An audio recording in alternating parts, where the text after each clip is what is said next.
முக்கிய செய்திகள். 2G தீர்ப்பை மறு ஆய்வு செய்ய வேண்டும் என்ற கோரிக்கை நிராகரிப்பு. நியாயமான காரணமின்றி மத்திய அரசு மனு தாக்கல் என உச்சநீதிமன்றம் கண்டனம். 47 ஆண்டுகளில் இல்லாத அளவில் கரூர் பரமத்தியில் 111 டிகிரி வெயில். வட தமிழகத்தில் இன்றும் நாளையும் வெப்ப அலை தாக்கும் என்று எச்சரிக்கை. உங்கள் வீட்டு எருமை மாட்டை காங்கிரஸ் பறித்து மற்றவர்களுக்கு கொடுக்கும் என மோடி பேச்சு. தோல்வி பயத்தால் தரம் தாழ்ந்து பேசுவதாக ராகுல் காந்தி கண்டனம். தேர்தல் பிரச்சார கூட்டத்தில் சந்திரசேகர ராவ் பங்கேற்க 48 மணி நேரம் தடை. குரல் வளையை கடிப்பதாக மிரட்டிய விவகாரத்தில் ஆணையம் நடவடிக்கை. வணக்கம். 2G அலைக்கற்றை வழக்கின் தீர்ப்பை மறு ஆய்வு செய்ய வேண்டும் என்ற மத்திய அரசின் கோரிக்கையை உச்சநீதிமன்ற பதிவாளர் நிராகரித்துள்ளார். 2012ஆம் ஆண்டில் 2G வழக்கில் தீர்ப்பு வழங்கிய உச்சநீதிமன்றம் தகவல் தொடர்பு சேவைக்கான அலைக்கற்றைகளை ஏலம் மூலமே ஒதுக்க வேண்டும் என உத்தரவிட்டது. இந்த தீர்ப்பு குறித்து தெளிவு தேவை என கோரி கடந்த ஆண்டு டிசம்பரில் மத்திய அரசின் சார்பில் உச்சநீதிமன்றத்தில் மனு தாக்கல் செய்யப்பட்டது. ஏலத்துக்கு பதிலாக நிர்வாக ஆணை மூலம் அலைக்கற்றைகளை ஒதுக்க அனுமதிக்குமாறு அந்த மனுவில் கோரப்பட்டிருந்தது. இந்த மனு பட்டியலிடுவதற்காக வந்தபோது அதனை உச்சநீதிமன்ற பதிவாளர் நிராகரித்துள்ளார். 2G வழக்கின் தீர்ப்பில் தெளிவு தேவை என்ற போர்வையில் தீர்ப்பையே மறு ஆய்வு செய்ய வேண்டும் என மத்திய அரசு கோருவதாக அவர் கண்டனம் தெரிவித்துள்ளார். விளக்கம் கேட்பதாக கூறி மத்திய அரசு தவறான மனுவை தாக்கல் செய்துள்ளதாகவும் இத்தனை ஆண்டுகள் கழித்து எந்த நியாயமான காரணமும் இன்றி தாக்கல் செய்யப்பட்ட இந்த மனுவை ஏற்க வேண்டிய அவசியம் இல்லை என்றும் பதிவாளர் கூறியுள்ளார். பதிவாளரின் உத்தரவை எதிர்த்து 15 நாட்களுக்குள் உச்சநீதிமன்றத்தில் மத்திய அரசு மனு தாக்கல் செய்து விசாரிக்க கோரலாம் என்பது குறிப்பிடத்தக்கது. தமிழ்நாட்டில் 20 இடங்களில் வெயில் சதமடித்த நிலையில் கரூர் பரமத்தியில் கடந்த 47 ஆண்டுகளில் இல்லாத வகையில் அதிகபட்சமாக 111 டிகிரி ஃபாரன்ஹீட் வெப்பநிலை பதிவாகியுள்ளது. காலநிலை மாற்றத்தால் நாளுக்கு நாள் வெயிலின் தாக்கம் அதிகரித்து வருகிறது. இந்தியாவிலேயே அதிகபட்சமாக ஆந்திர மாநிலம் ரெண்டா சிண்டலாவில் 115 டிகிரி ஃபாரன்ஹீட் வெப்பம் பதிவானது. தமிழ்நாட்டில் அதிகபட்சமாக கரூர் பரமத்தியில் 111 டிகிரி வெயில் கொளுத்தியது. இது கடந்த 47 ஆண்டுகளில் இல்லாத அதிக அளவு என சென்னை வானிலை மையம் தெரிவித்துள்ளது. இதற்கு முன் 1985ஆம் ஆண்டு மே 5ஆம் தேதி அங்கு 107.6 டிகிரி ஃபாரன்ஹீட் வெப்பம் பதிவானதே அதிகபட்சமாகும். கடும் வெயிலால் கரூர் பரமத்தி சாலைகளில் வாகன போக்குவரத்து குறைந்ததுடன் சாலைகளில் கானல் நீர் காணப்பட்டது.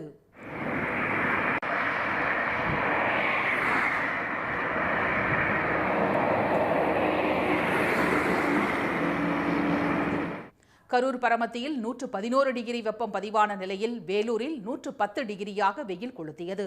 ஈரோடு 110, திருச்சி 109, திருத்தணி திருவண்ணாமலை 108, தர்மபுரி சேலத்தில் 107, மதுரை திருப்பத்தூர் நாமக்கல் தஞ்சாவூரில் 106 டிகிரியாக வெயில் வாட்டியது. சென்னை நுங்கம்பாக்கத்தில் 105, கடலூர் பாளையங்கோட்டையில் 104 என 15 இடங்களில் 104 டிகிரிக்கு மேல் வெயில் சுட்டெரித்தது. 20 இடங்களில் வெயில் சதமடித்தது. இதனிடையே தமிழக உள் மற்றும் வட மாவட்டங்களில் அடுத்த 3 நாட்களுக்கு வெப்பநிலை இயல்பை விட 4 முதல் 5 டிகிரி வரை அதிகரிக்கும் என்று வானிலை மையம் தெரிவித்துள்ளது. இதன் காரணமாக வட உள் தமிழ்நாட்டில் நாளை வரை வெப்ப அலைக்கான மஞ்சள் நிற எச்சரிக்கையை வானிலை மையம் விடுத்துள்ளது. 30 வருஷத்துக்கு சராசரி எடுத்துக்கிட்டோம்னா அதுதான் இயல்பு அளவு. இது இன்னைக்கோட இயல்பு. இந்த இயல்பிலிருந்து எவ்வளோ தூரத்துக்கு ஒரு வெப்பநிலை ஒரு இடத்துல இந்த இயல்பிலிருந்து மேலே ஏறி அதிகமாக போயிட்டு திருப்பி அந்த இடத்துக்கு வரக்கூடிய அந்த சூழ்நிலையை தான் நம்ம வெப்ப அலைன்னு சொல்கிறோம். இப்போ 4.5 6.4 டிகிரி வரைக்கும் இருந்தால் இயல்பிலிருந்து இருந்ததுன்னா அதை நம்ம வெப்ப அலைனும், 6.4 டிகிரி இயல்பை விட அதிகமாக இருந்தால் தீவிர வெப்பநிலையும் சொல்கிறோம். சராசரிங்கிறது நம்ம சொன்ன மாதிரி 30 ஆண்டுகளுக்குரிய சராசரி அளவு தான் இயல்பு அளவு. அடுத்து வரக்கூடிய இதில் கிட்டத்தட்ட 39 டிகிரிலிருந்து 42 டிகிரி வரைக்கும் பதிவாகக்கூடிய வாய்ப்பு தமிழக பகுதியில் இருக்கக்கூடிய பார்க்கணும். பெரும்பாலும் 2 to 4 டிகிரி செல்சியஸ் இயல்பை விட அதிகமாக இருக்கக்கூடிய வாய்ப்பு இருக்கிறது. திருத்தணியில் 20 நாட்களாக வெயில் சதமடித்து வரும் நிலையில் பொதுமக்கள் நீச்சல் குளம், கிணறுகளில் குளித்து வெயிலின் கடுமையை சமாளித்து வருகின்றனர். கிருஷ்ணகிரியில் கரும்புச்சாறு, நுங்கு, இளநீர் பருகி மக்கள் தங்களை ஆசுவாசப்படுத்திக் கொண்டனர். ராமநாதபுரத்தில் குளிர்பான கடைகளில் மக்கள் குவிந்தனர். வெயிலில் காத்து கிடக்கும் சாலையோர வியாபாரிகள் வியாபாரம் இன்றி பாதிக்கப்பட்டுள்ளதாக தெரிவித்தனர். வியாபாரங்கள் ரொம்ப குறைஞ்சிருச்சு. இப்போ முன்னாடி மாதிரி பார்த்தீங்கன்னா பழங்கள் ஒரு நாள் 2 நாள் தாங்கும். இப்போ ஒரே நாளில் தாங்க மாட்டேங்குது. இப்போ பார்த்தீங்கன்னா இந்த ஆப்பிள்லாம் பார்த்தீங்கன்னா ஒரு நாள் தான், ஒரு நாள்லேயே அதை விற்கலைன்னா ரொம்ப கடினமான சூழ்நிலைக்கு வியாபாரி ரொம்ப கஷ்டப்படுற அளவுக்கு ஆயிடுச்சு.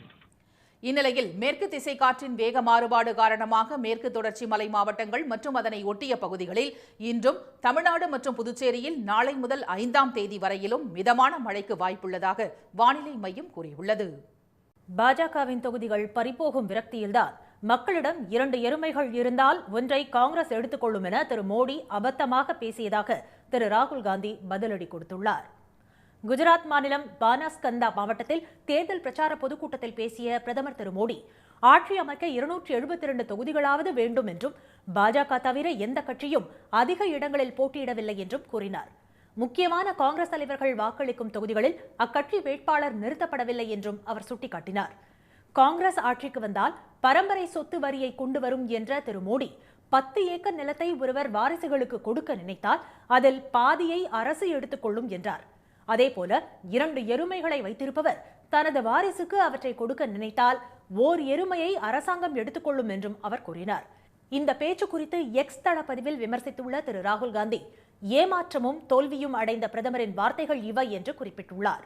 உங்கள் வீட்டில் ஓர் அறையை காங்கிரஸ் எடுத்துக்கொள்ளும், உங்கள் கழுத்தில் உள்ள தாலியை காங்கிரஸ் பறித்துக் கொள்ளும், உங்கள் எருமையை காங்கிரஸ் எடுத்துக்கொள்ளும் என்றெல்லாம் திரு மோடி பேசுவதற்கு காரணம் உள்ளதாக அவர் தெரிவித்துள்ளார். திரு மோடியிடம் உள்ள 300 தொகுதிகளில் 150 இடங்களை காங்கிரஸ் பறித்து ஆட்சி அமைக்கப் போவதாலேயே அவர் அபத்தமாகவும் பொய்களையும் பேசி வருவதாக திரு ராகுல் விமர்சித்துள்ளார். இந்த அச்சம் காரணமாக திரு மோடி தாம் பிரதமர் என்ற கௌரவத்தை மறந்து பொய் பேசும் எந்திரமாகிவிட்டதாகவும் அவர் கூறியுள்ளார். புதிதாக அமையவுள்ள அரசு மக்களிடமிருந்து எதையும் பறிக்காது என்றும் திரு மோடி அவரது பெரும் பணக்கார நண்பர்களுக்கு வீணாக கொடுத்த அதே அளவு பணத்தை மக்களுக்கு வழங்கும் என்றும் திரு ராகுல் குறிப்பிட்டுள்ளார். இந்தியா கூட்டணி அரசு அதானிகளுக்கானதாக அல்லாமல் இந்தியர்களுக்கானதாக இருக்கும் என்றும் அவர் கூறியுள்ளார். இதனிடையே பாஜக அளவுக்கு அதிக தொகுதிகளில் எந்த கட்சியும் போட்டியிடவில்லை என்ற திரு மோடியின் பேச்சுக்கு பதிலளித்துள்ள காங்கிரஸ் ஊடகப் பிரிவு தலைவர் திரு பவன் கெரா அக்கட்சி 326 தொகுதிகளில் போட்டியிடுவதாக கூறியுள்ளார். கடிதத்தில் திரு மோடி பட்டம் பெற்றுள்ளாரா என்றும் அவர் வினவியுள்ளார். பீகார் மக்களின் கவனத்தை திசை திருப்ப பிரதமர் திரு மோடி எதையும் செய்வார் என்று ராஷ்டிரிய ஜனதா தள தலைவர் திரு தேஜஸ்வி யாதவ் கூறியுள்ளார். மதுபானியில் நடைபெற்ற தேர்தல் பிரச்சார கூட்டத்தில் பங்கேற்ற அவர் 10 ஆண்டுகளுக்கு முன் நடந்த மக்களவைத் தேர்தலின் போது பீகாரில் பிரச்சாரம் செய்த திரு மோடி கூறிய வாக்குறுதிகளை மக்களிடையே ஒளிபரப்பினார். சுமார் 2 நிமிடம் உள்ள அந்த ஒளிப்பதிவில் பாஜக ஆட்சிக்கு வந்தால் பீகாருக்கு தனி அந்தஸ்து வழங்கப்படும் என்றும் மாநில வளர்ச்சிக்காக 1,25,000 கோடி ரூபாய் நிதி அளிக்கப்படும் என்றும் திரு மோடி பேசியிருந்தார். திரு மோடியின் பேச்சுக்கும் செயலுக்கும் நிறைய வித்தியாசம் உள்ளதாகவும் மக்களை திசை திருப்புவதற்காக அவரும் அவரது கட்சியினரும் எதையும் சொல்வார்கள், எதையும் செய்வார்கள் என்றும் திரு தேஜஸ்வி கூறினார். திரு மோடி பேசியதை செய்து காட்டினாரா என்று கேள்வி எழுப்பிய திரு தேஜஸ்வி யாதவ் பொது வாழ்வில் உயர்ந்த பதவியில் இருக்கும்போது ஒருவர் பொய் சொல்லக்கூடாது என்று கூறினார். தெலுங்கானா முன்னாள் முதலமைச்சரும் பாரத் ராஷ்டிரிய சமிதி தலைவருமான திரு கே சந்திரசேகர ராவ் தேர்தல் பிரச்சாரம் செய்ய தேர்தல் ஆணையம் 48 மணி நேரம் தடை விதித்துள்ளது. கடந்த மாதம் 5ஆம் தேதி சிர்சிலாவில் பேட்டியளித்த அவர் காங்கிரஸ் அரசு மீது குற்றம் சாட்டி பேசினார். அப்போது காங்கிரசாரை தரக்குறைவான வார்த்தைகளால் திரு சந்திரசேகர ராவ் விமர்சித்ததாக தேர்தல் ஆணையத்தில் தெலுங்கானா பிரதேச காங்கிரஸ் கமிட்டி தலைவர் திரு நிரஞ்சன் புகார் தெரிவித்திருந்தார். இது தேர்தல் நடத்தை விதிமுறைகளை மீறுவதாகும் என்று அவர் கூறியிருந்தார். ஆட்சியில் இருப்பவர்களை பயனற்றவர்கள் என்றும் 500 ரூபாய் உதவித்தொகை வழங்காவிட்டால் குரல் வளையை கடிக்கப் போவதாகவும் திரு சந்திரசேகர ராவ் கூறியதாக புகாரில் தெரிவிக்கப்பட்டிருந்தது.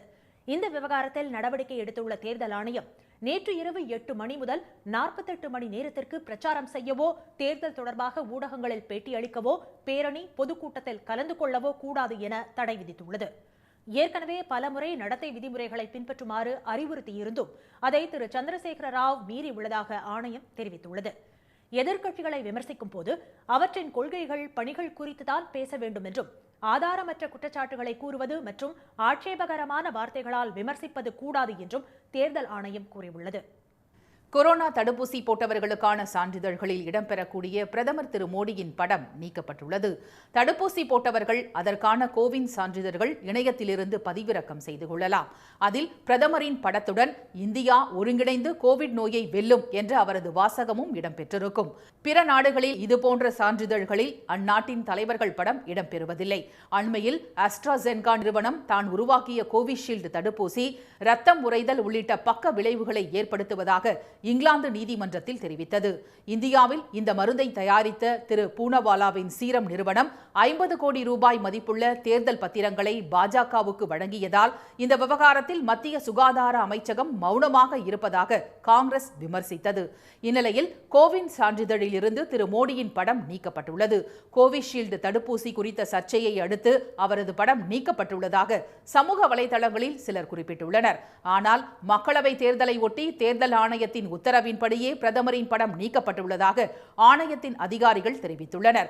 ஏற்கனவே 2022இல் உத்தரப்பிரதேசம், உத்தரகாண்ட், பஞ்சாப், மணிப்பூர், கோவா ஆகிய 5 மாநிலங்களில் சட்டப்பேரவை தேர்தல் நடந்தபோது அந்த மாநிலங்களில் வழங்கப்பட்ட தடுப்பூசி சான்றிதழ்களில் திரு மோடியின் படம் எடுக்கப்பட்டிருந்ததாக அவர்கள் கூறினர். திருப்பூரில் பணிபுரியும் வெளிமாநில தொழிலாளர்கள் ஜனநாயக கடமையாற்ற ஆர்வத்துடன் சொந்த ஊர் புறப்பட்டுச் சென்றனர். மக்களவைத் தேர்தலில் கர்நாடகா, அசாம், பீகார், சத்தீஸ்கர், குஜராத், மத்திய பிரதேசம், மகாராஷ்டிரா, உத்தரப்பிரதேசம், மேற்கு வங்கம் உட்பட 10 மாநிலங்களிலும் 2 யூனியன் பிரதேசங்களிலும் உள்ள 95 தொகுதிகளில் வரும் 7ஆம் தேதி 3வது கட்ட வாக்குப்பதிவு நடைபெறவுள்ளது. திருப்பூரில் உள்ள பின்னலாடை மற்றும் பனியன் தொழிற்சாலைகளில் வட மாநிலங்களைச் சேர்ந்த 2.5 லட்சம் பேர் வேலை பார்த்து வருகின்றனர். மாநகரில் மட்டும் சுமார் 1 லட்சம் தொழிலாளர்கள் உள்ளனர். நீண்ட நாட்களாக அவர்கள் இங்கு வசித்தாலும் பெரும்பாலானவர்கள் சொந்த ஊர்களில் வாக்காளர்களாக உள்ளனர். இந்நிலையில் தேர்தலில் வாக்கு செலுத்த வேண்டும் என்பதற்காக வெளிமாநில தொழிலாளர்கள் சொந்த ஊர்களுக்கு புறப்பட்டுச் சென்ற வண்ணம் உள்ளனர். இதன் காரணமாக திருப்பூர் ரயில் மற்றும் பேருந்து நிலையங்களில் பயணிகள் கூட்டம் அலைமோதியது. தாதர், பிலாஸ்பூர் உள்ளிட்ட ரயில்களிலும் ஏராளமானோர் சொந்த ஊருக்கு புறப்பட்டுச் சென்றனர். இதனால் பெரும்பாலான பனியன் நிறுவனங்களில் வழக்கமான உற்பத்தி மற்றும் தயாரிப்பு பணிகள் பாதிக்கும் நிலை உருவாகியுள்ளது. தமிழ் திரையுலகின் சிறந்த பின்னணி பாடகிகளில் ஒருவரான உமா ரமணன் உடல்நலக் குறைவால் சென்னையில் காலமானார். அவருக்கு வயது 69. கர்நாடக இசையை முறைப்படி கற்ற உமா ரமணன் தனது கணவரும் இசையமைப்பாளருமான திரு ஏ.வி. ரமணனின் மேடை கச்சேரிகளில் பாடத் தொடங்கினார். தமிழ் திரையுலகை பொறுத்தவரை 1977இல் ஏ.பி. நாகராஜன் இயக்கிய ஸ்ரீ கிருஷ்ணலீலா படத்தில்தான் உமா ரமணனுக்கு பாட முதல் வாய்ப்பு கிடைத்தது. 1980ஆம் ஆண்டு வெளியான நிழல்கள் படத்தில் தீபன் சக்கரவர்த்தியுடன் இணைந்து பாடிய பூங்கதவே தாழ்த்திரவாய் பாடல் முன்னணி பாடகிகள் வரிசையில் அவரை சேர்த்தது.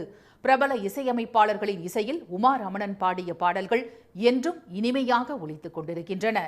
ஆகாய வெண்ணிலாவே தரை மீது வந்ததேனோ, ஓ உன்னாலே நான் பெண்ணானேன், நீ பாதி நான் பாதி கண்ணே உள்ளிட்ட ரசிகர்களின் மனம் கவர்ந்த பாடல்களை பாடிய உமா ரமணன் தமிழக அரசின் கலைமாமணி விருதை பெற்றவர். உடல்நலக் குறைவால் பாதிக்கப்பட்டிருந்த நிலையில் சென்னை அடையாறு காந்தி நகரில் உள்ள இல்லத்தில் நேற்றிரவு அவரது உயிர் பிரிந்தது.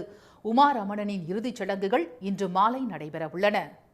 முட்டை ஒன்றின் பண்ணை கொள்முதல் விலை ஒரே நாளில் 20 காசுகள் உயர்ந்து ₹4.40 நிர்ணயம் செய்யப்பட்டுள்ளதாக நாமக்கல் மண்டல தேசிய முட்டை ஒருங்கிணைப்பு குழு தெரிவித்துள்ளது. தமிழ்நாட்டில் முட்டை உற்பத்தி கேந்திரமாக விளங்கும் நாமக்கல் மாவட்டத்தில் 1100க்கும் மேற்பட்ட கோழிப்பண்ணைகள் மூலம் தினமும் 5.5 கோடி முட்டைகள் உற்பத்தி செய்யப்படுகின்றன. அங்கு உற்பத்தி செய்யப்படும் முட்டைகளுக்கு நாமக்கல் மண்டலத்தில் உள்ள தேசிய ஒருங்கிணைப்பு குழு கூடி விலையை நிர்ணயம் செய்து வருகிறது. அந்த வகையில் நேற்று கூடிய அந்த குழு முட்டை ஒன்றின் பண்ணை கொள்முதல் விலையை 20 காசுகள் உயர்த்தி ₹4.40 நிர்ணயம் செய்துள்ளது. இந்த விலை உயர்வு இன்று காலை முதல் அமலுக்கு வருவதாக தெரிவிக்கப்பட்டுள்ளது. தமிழ்நாட்டில் மீன்பிடி தடைக்காலம் கடந்த மாதம் 15ஆம் தேதி தொடங்கியதிலிருந்து முட்டையின் நுகர்வு அதிகரித்துள்ளது. அதே சமயம் வெயிலின் தாக்கம் அதிகரித்து வருவதால் முட்டை உற்பத்தி பாதிக்கப்பட்டுள்ளது. இதுபோன்ற காரணங்களால் முட்டை விலை உயர்ந்து வருகிறது. கடந்த 2 நாட்களில் மட்டும் முட்டை விலை 25 காசுகள் உயர்ந்துள்ளது. உத்தரப்பிரதேசத்தில் அரசு பள்ளி ஒன்றில் மாணவர் வருகையை அதிகரிப்பதற்காக வகுப்பறையை நீச்சல் குளமாக மாற்றியுள்ளனர். கனாச் மாவட்டம் மெஹ்சானாப்பூர் கிராமத்தில் இந்த பள்ளி அமைந்துள்ளது. அப்பகுதியில் கோடை வெயில் கொளுத்தி வருகிறது. இதனால் பள்ளிக்கு வரும் மாணவர்களின் எண்ணிக்கை வெகுவாக குறைந்த நிலையில் வருகையை அதிகரிக்க என்ன செய்வது என்று யோசித்த ஆசிரியர்களுக்கு புதுமையான உத்தி தோன்றியுள்ளது. அதையடுத்து 4ஆம் வகுப்பு மாணவர்களுக்கான வகுப்பறையில் தண்ணீர் நிரப்பி நீச்சல் குளமாக அவர்கள் மாற்றியுள்ளனர். அந்த நீச்சல் குளத்தில் பள்ளி குழந்தைகள் ஆர்வத்துடன் விளையாடி வெயில் கொடுமையிலிருந்து விடுதலை பெற்று உற்சாகமடைந்து வருகின்றனர்.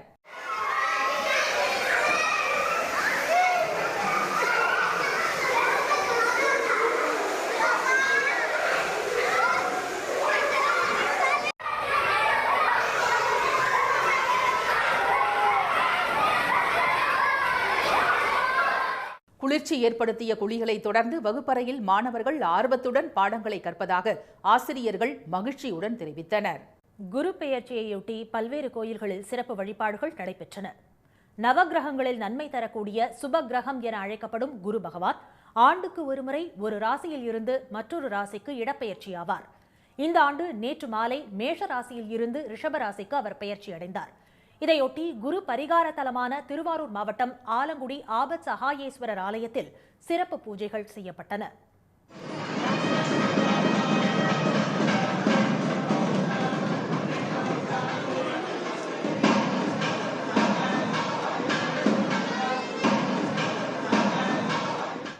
ராமநாதபுரம் வழிவிடும் முருகன் ஆலயத்தில் குரு மற்றும் நவகிரகங்களுக்கு சிறப்பு வழிபாடுகள் நடைபெற்றன. சீர்காழி சட்டைநாதர் சுவாமி கோயிலில் மேதா தட்சிணமூர்த்திக்கு சிறப்பு அபிஷேகம் நடைபெற்றது.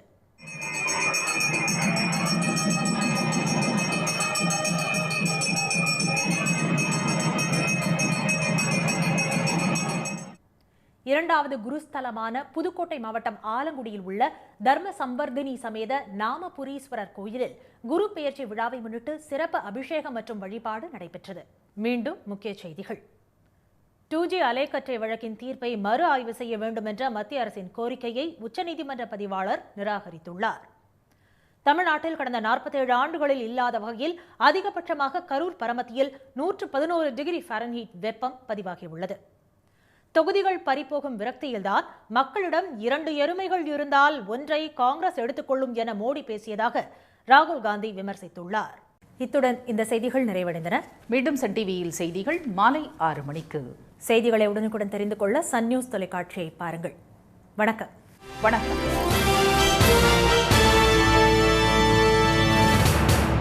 உடனுக்குடன் செய்திகளை தெரிந்து கொள்ள சன் நியூஸ் பெல் ஐகானை கிளிக் பண்ணுங்க.